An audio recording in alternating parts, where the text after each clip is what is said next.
by Candid Dusting Powder.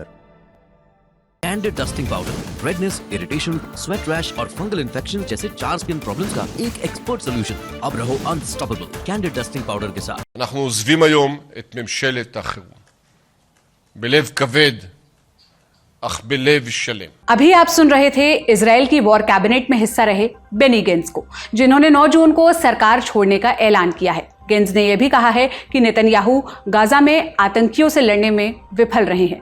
Israel में जल्द से जल्द चुनाव होने चाहिए ताकि जनता के सच्चे प्रतिनिधि देश चला सकें। विपक्षी नेता याया लापिड ने भी गेंट्स के फैसले का स्वागत किया है। उन्होंने कहा कि अब समय आ गया है इस लापरवाह और अतिवादी सरकार को बदला जाए।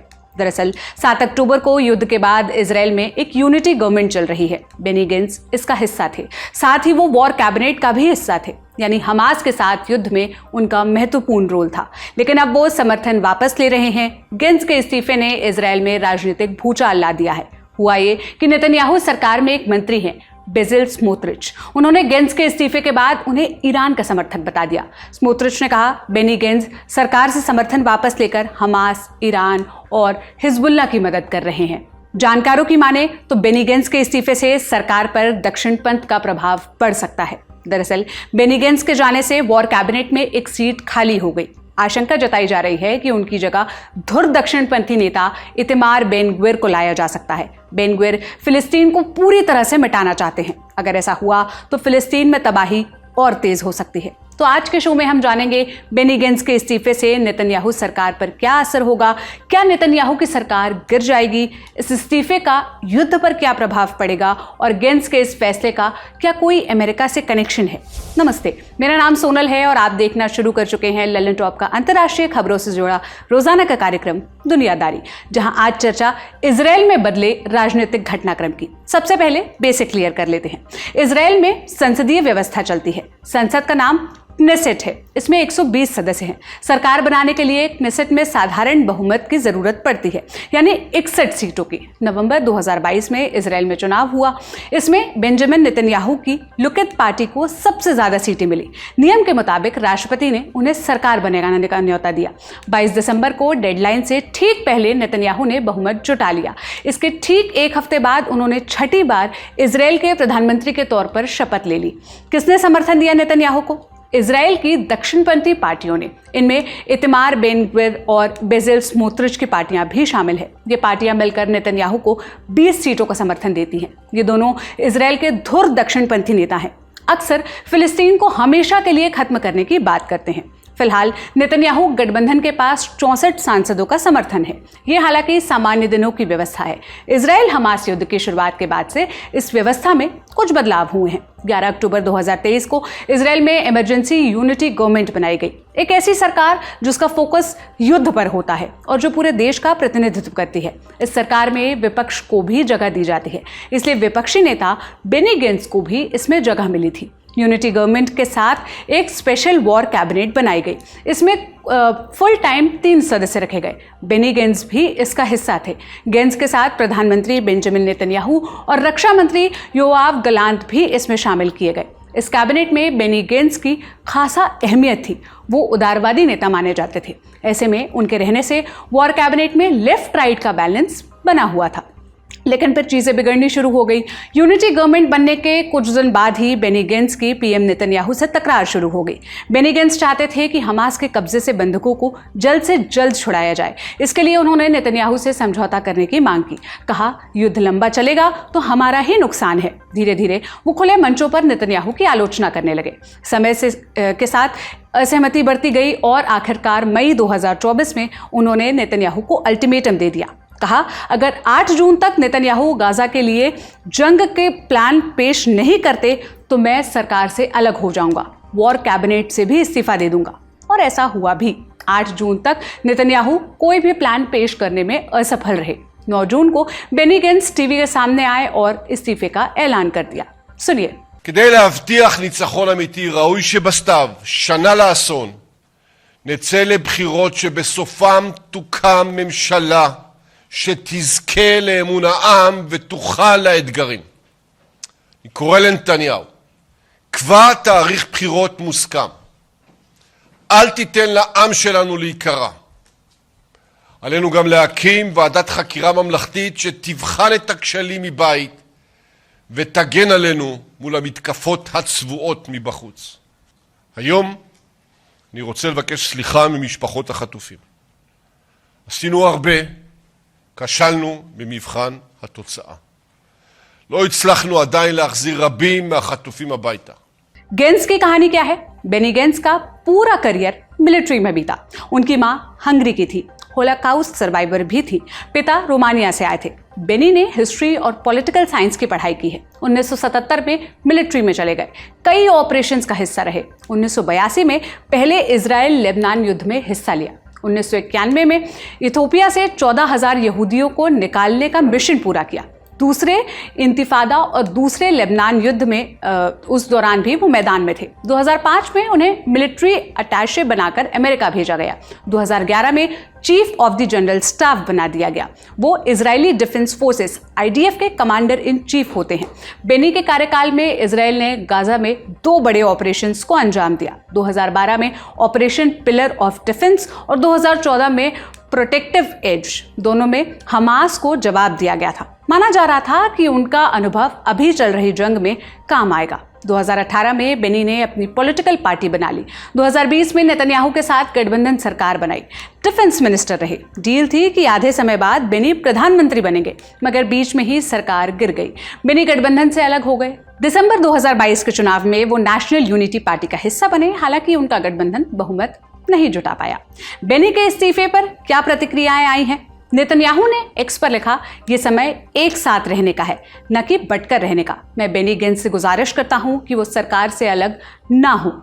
इस पर इजराइल के दूसरे नेताओं की भी प्रतिक्रिया आई है। नेतन्याहू सरकार में मंत्री बेजेल स्मोत्रिच ने गेंस को ईरान का समर्थक बता दिया। स्मोत्रिच ने कहा, बेनी गेंस सरकार से समर्थन वापस लेकर हमास, ईरान और हिजबुल्लाह की मदद कर रहे हैं। उन्होंने दूसरी पार्टियों से भी यूनिटी गवर्नमेंट ज्वाइन करने का अनुरोध किया है। स्मोत्रिच के बरक्स इजराइल के विपक्षी नेताओं ने बेनी गेंस के फैसले की सराहना की और जल्द से जल्द इलेक्शन करवाने का भी अनुरोध किया। क्या बेनी गेंस के इस्तीफे से नेतन्याहू की सरकार गिर जाएगी? जानकार इसकी संभावना कम ही बताते हैं। दरअसल बेनी गेंस यूनिटी गवर्नमेंट के पहले विपक्ष में ही थे। उनके सपोर्ट के बिना ही नेतन्याहू के पास 64 सांसदों का समर्थन है। इसमें बड़ी भूमिका दक्षिणपंथी पार्टियां निभा रही हैं, जो युद्ध विराम के खिलाफ हैं। जानकार कहते हैं कि जब तक युद्ध चलता रहेगा तब तक नेतन्याहू की सरकार बनी रहेगी। इस इस्तीफे से युद्ध पर क्या असर पड़ने वाला है? बेनी गेंस के जाने से वॉर कैबिनेट में एक सीट खाली हो गई है। दक्षिणपंथी नेता बेन ग्विर ने इस सीट की मांग की है। अगर उन्हें वॉर कैबिनेट में शामिल किया जाता है तो गजा में चल रहा युद्ध और तेज हो सकता है। युद्ध पर इसका जोरदार असर होगा। कैसे? 2 पॉइंट्स में समझिए। नंबर 1, युद्ध लंबा चलेगा। बेन ग्विर ही अब तक नेतन्याहू को समझौते से रोकते आए हैं। हाल ही में अमेरिकी राष्ट्रपति जो बाइडेन ने युद्ध विराम की एक डील पेश की थी। बेन ग्विर ने कहा था कि बिना हमास के खात्मे के कोई डील नहीं होगी। अगर ये डील मानी तो हम सरकार से समर्थन वापस ले लेंगे और सरकार गिरा देंगे। बेन ग्विर की धमकी के बाद विपक्षी यायार लापिड ने डील को मानने की मांग की थी। हालांकि कहा था कि अगर स्मोत्रिच और बेन ग्विर समर्थन वापस लेते हैं तो वो नेतन्याहू सरकार को समर्थन देंगे। लापिड की येश आतिद पार्टी के पास क्नेसेट में 24 सीटें हैं, लेकिन अब तक डील को लेकर कोई भी अपडेट नहीं आया है। जानकार कहते हैं कि नेतन्याहू दक्षिणपंथी पार्टियों के दबाव में है। नंबर 2, जंग की आक्रामकता बढ़ेगी। 7 अक्टूबर के बाद अब तक 37,000 फिलिस्तीनी इजरायली हमले में मारे जा चुके हैं। जानकार कहते हैं कि अगर बेन ग्विर वॉर कैबिनेट में शामिल हो गए तो गाजा में चल रही जंग की तीव्रता बढ़ेगी। बेन ग्विर कई बार फिलिस्तीन के खात्मे के बारे में कह चुके हैं। वो गाजा पर इजराइल का कब्जा चाहते हैं। वो ये भी कह चुके हैं कि गाजा में सेटलमेंट बसाने चाहिए। मैं खुद भी वहां रहूंगा। सेटलमेंट्स फिलिस्तीन की जमीन पर बसाई गई अवैध यहूदी बस्तियां हैं। ऐसे कई सेटलमेंट्स वेस्ट बैंक में भी हैं। यहाँ 6 लाख से ज्यादा यहूदी रहते हैं। UN समेत अंतर्राष्ट्रीय समुदाय इन्हें अवैध कब्जा बताता है, लेकिन फिर भी इसके खिलाफ कोई एक्शन नहीं लिया जाता। अमेरिका भी इसे मौन स्वीकृति देता आया है। विपक्षी बेनी गेंस के इस्तीफे से क्यों खुश हैं? बेनी गेंस नेतन्याहू के खिलाफ मजबूत विपक्ष की भूमिका निभाते आए हैं। उनकी पार्टी नेशनल यूनिटी के पास इस समय 12 सीटें हैं। कई सर्वे कहते हैं कि अगर इस समय चुनाव हुए तो उन्हें नेतन्याहू से ज्यादा वोट मिलेंगे। उन्हें अगले चुनाव में नेतन्याहू के खिलाफ अहम प्रतिद्वंदी माना जा रहा है। इजराइल हमास जंग से और क्या अपडेट है, 8 जून को इजरायली सेना ने हमास के कब्जे से 4 बंधकों को छुड़ाया। इस मिशन में इजरायली सेना के हमले में 274 फिलिस्तीनी नागरिकों की जान गई है।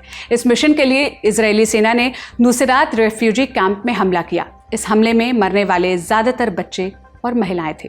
इजराइल के इस हमले के बाद सोशल मीडिया पर 4 बनाम 274 की डिबेट शुरू हो गई। इजरायली हमले में अब तक 37,000 से ज्यादा फिलिस्तीनी मारे जा चुके हैं। ये चैप्टर यहीं तक। अब चलते हैं एक्सपर्ट कॉर्नर की तरफ।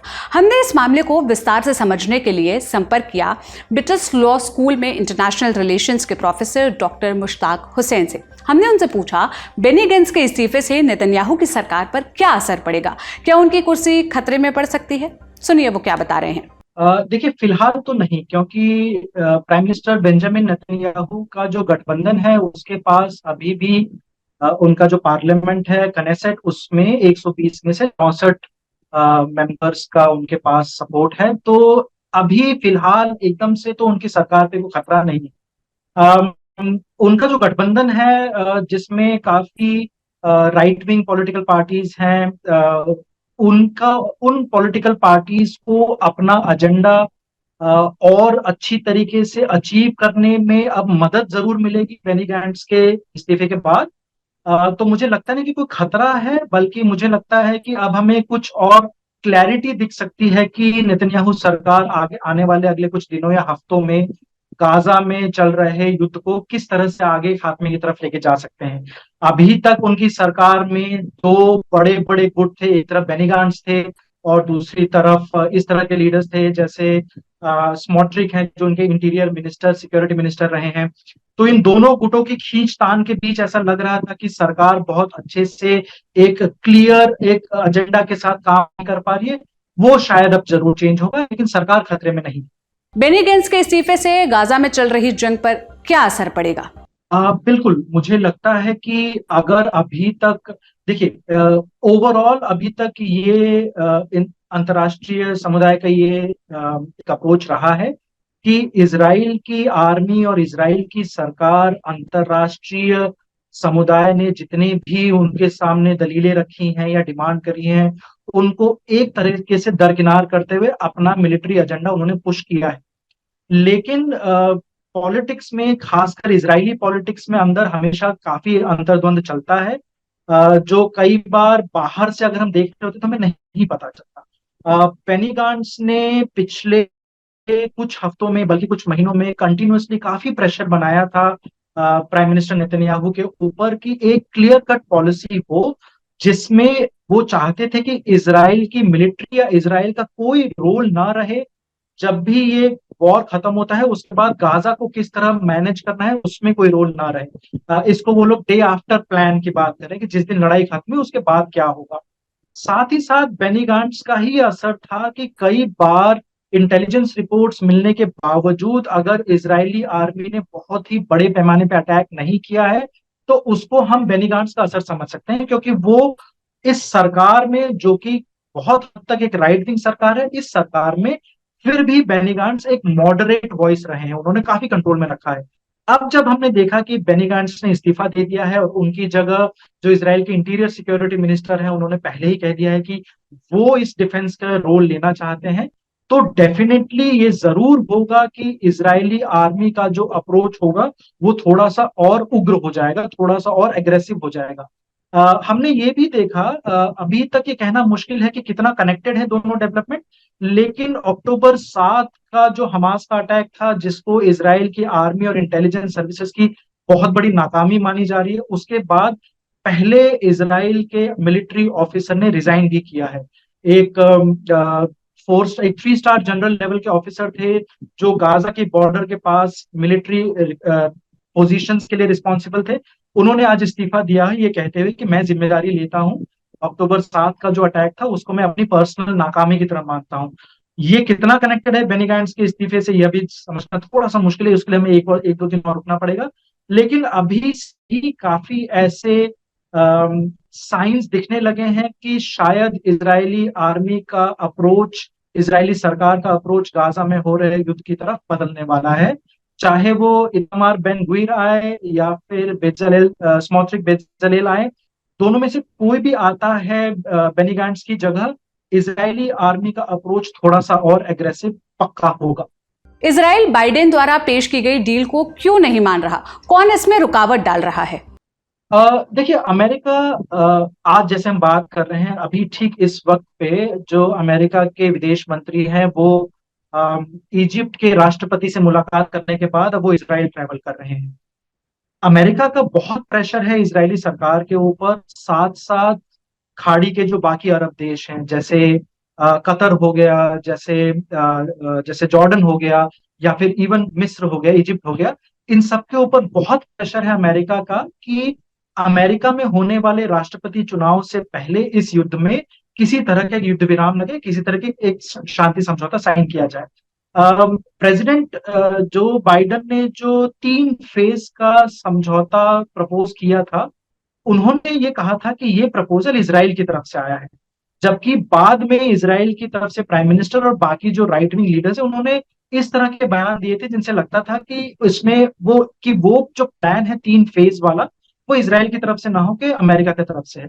ये जो 2 डेवलपमेंट हुए थे, इनसे ये साफ जाहिर होता था कि अमेरिका का प्रेशर बढ़ता जा रहा है इजराइल के ऊपर कि वो एक शांति समझौते के लिए माने, और इजराइल पुश बैक कर रहा है, इजराइल रेजिस्ट कर रहा है कि वो अभी ये शांति समझौता ना साइन करे।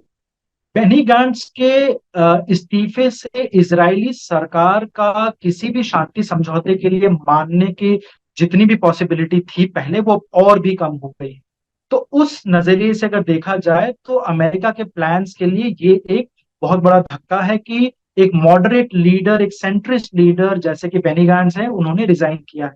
सो मैं नहीं समझता कि इजराइल के इस मॉडरेट पॉलिटिशियन की सरकार से रिजाइन करने में अमेरिका का हाथ है, या फिर अमेरिका के प्लान्स के लिए ये एक फायदेमंद डेवलपमेंट होगा। अमेरिका के प्लान्स को इससे एक्चुअली धक्का लगेगा।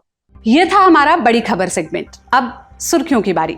आज की इकलौती सुर्खी फ्रांस से है। फ्रांस के राष्ट्रपति इमैनुअल मैक्रों ने संसद भंग कर चुनाव करवाने का ऐलान किया है। उन्होंने ये फैसला यूरोपीय संसद के चुनाव में पार्टी की हार को देखते हुए लिया। एग्जिट पोल के मुताबिक मैक्रों अपनी धुर विरोधी मरीन ला पेन की दक्षिणपंथी पार्टी नेशनल रैली से हार रहे हैं। मरीन ला पेन की नेशनल रैली को लगभग 32% वोट, जबकि मैक्रों की रेनेसा पार्टी को सिर्फ 15.20% वोट मिल रहे हैं। एग्जिट पोल आने के कुछ घंटे बाद ही मैक्रों ने देश को संबोधित किया और संसद भंग करने की घोषणा कर दी।